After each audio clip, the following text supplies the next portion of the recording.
du ciel, Bayonne est vite identifiée par sa cathédrale. On l'aperçoit de chaque quartier. Réputée pour ses fêtes populaires, ses corridas et son équipe de rugby, Bayonne inscrit désormais un nouvel essai, celui d'une ville d'art et d'histoire, un label partagé avec 183 autres sites en France.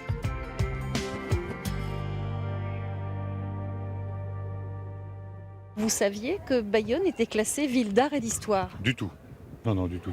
C'est la grande surprise et puis je peux vous dire que c'est magnifique. C'est Vauban aussi qui est passé par là, les Romains avant. Et là, oui, c'est intéressant, quoi. La ville aurait à gagner à que ce soit promu. Oui, parce qu'on connaît Bayonne beaucoup pour les fêtes de Bayonne, mais après on n'en entend plus trop parler et il y a du potentiel, largement. En fait, Bayonne, on s'est dit, bon, on va y aller, référence jambon, Bayonne. Mais je ne m'attendais pas du tout à voir une ville historique de cette importance. Et je pense qu'il faudrait, oui, le mettre encore plus en valeur ou attirer davantage sur le côté historique. Le travail de mise en valeur du patrimoine de la ville en est encore à ses débuts. Pour preuve, en plein centre ancien, rares sont les cartes postales entièrement consacrées à la cathédrale, ses gargouilles et son style gothique. Je trouve que c'est dommage, mais bon, personnellement, je partirais avec mon appareil photo plein de photos, donc je ne cherchais pas forcément la carte, parce que j'ai tout ça sur moi, et voilà. C'est un peu dommage, je trouve que c'est un peu dommage d'avoir oublié de mettre des cartes postales de cette belle cathédrale. Le label Ville d'art et d'histoire est obtenu en 2012, 37 ans après que le centre ancien ait été reconnu comme secteur sauvegardé. Un long chemin qui se traduit par une convention signée entre le ministère de la Culture et la ville de Bayonne. Valoriser les monuments historiques, oui, mais aussi des bâtiments plus récents, art déco ou néo-basque, œuvre des frères Gomez. Ce n'est pas un label qui est attaché au centre ancien et au secteur sauvegardé, c'est un label qui rayonne sur l'ensemble du territoire, tous les quartiers, et dont une mission essentielle est la mission scientifique, de recherche scientifique, historique, qui se matérialise aujourd'hui dans cette publication, Parcours Bayonne, qui apporte des clés de lecture et de compréhension de la ville.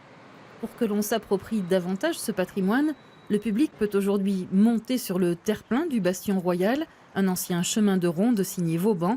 De là, on peut lire le paysage d'un siècle à l'autre. Ici, on voit bien ces différentes formes qui ont constitué Bayonne. On voit des éléments de fortification, la tour de Sceaux, qui est une tour médiévale, un peu plus loin, un boulevard Renaissance, et encore plus loin dans la perspective, on voit le sommet d'une tour romaine. Et c'est là qu'on comprend qu'une des formes essentielles de la ville est constituée par l'ensemble des fortifications, puisque Bayonne a la chance d'avoir pu conserver ces fortifications depuis l'Antiquité, les tours romaines, jusqu'au XIXe siècle.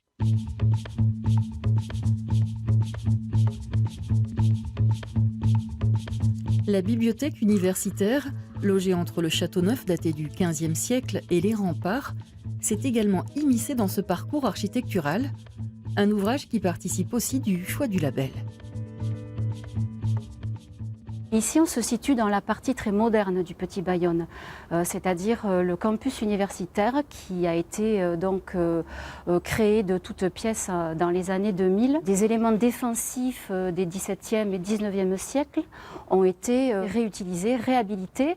Notamment, les cavaliers de terre ont été évidés pour créer soit des amphithéâtres, soit ce qu'on voit devant nous, c'est-à-dire la bibliothèque universitaire. Donc quand je parle de défi urbain, c'est bien de ça qu'il s'agit, puisque réhabiliter des architectures militaires très anciennes, c'est vraiment une spécificité bayonnaise. Les bords de Nive, une autre spécificité avec ses façades à pans de bois colorés, ses cafés sous les arcades, et au nord de l'Adour, ces quartiers plus typés années 60 à la mode Breuer. Des éléments qui ont pesé dans l'obtention de la reconnaissance Ville d'art et d'histoire, une démarche portée dès 2010 par l'ancien adjoint à la culture devenu premier magistrat. C'est une fierté d'être titulaire de ce label. Et nous intervenons fortement pour que les réhabilitations des immeubles puissent s'effectuer, que des appartements de bonne qualité puissent être remis sur le marché et que des jeunes couples viennent occuper ces appartements. Nous avons un esprit de métissage aussi des cultures, au travers à la fois des personnes qui y vivent, mais aussi des architectures présentes. La ville est née il y a 20 siècles. Donc c'était en quel siècle d'après vous? Si on soustrait 20 à 21, ça nous donne combien? Premier siècle. Créé en France il y a 30 ans, le label Ville d'Art et d'Histoire a aussi pour vocation de transmettre aux générations futures la connaissance de leur patrimoine. Pour cela, un énorme travail d'animation culturelle est lancé. Après un premier parcours, les visiteurs prennent vraiment conscience de cette richesse.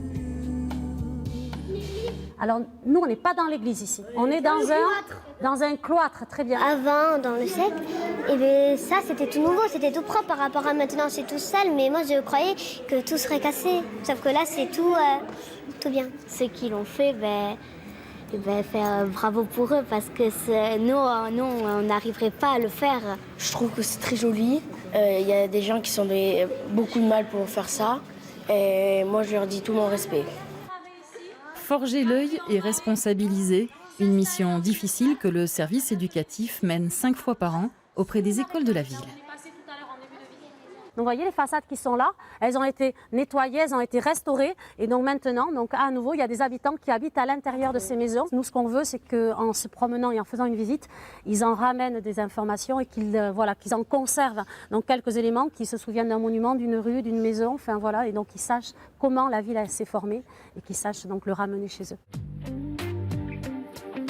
La fréquentation touristique liée à l'histoire de la cité a explosé cet été, plus 20%. Bayonne, la Pourdoum, retrouve ainsi ses couleurs d'ancienne capitale féodale.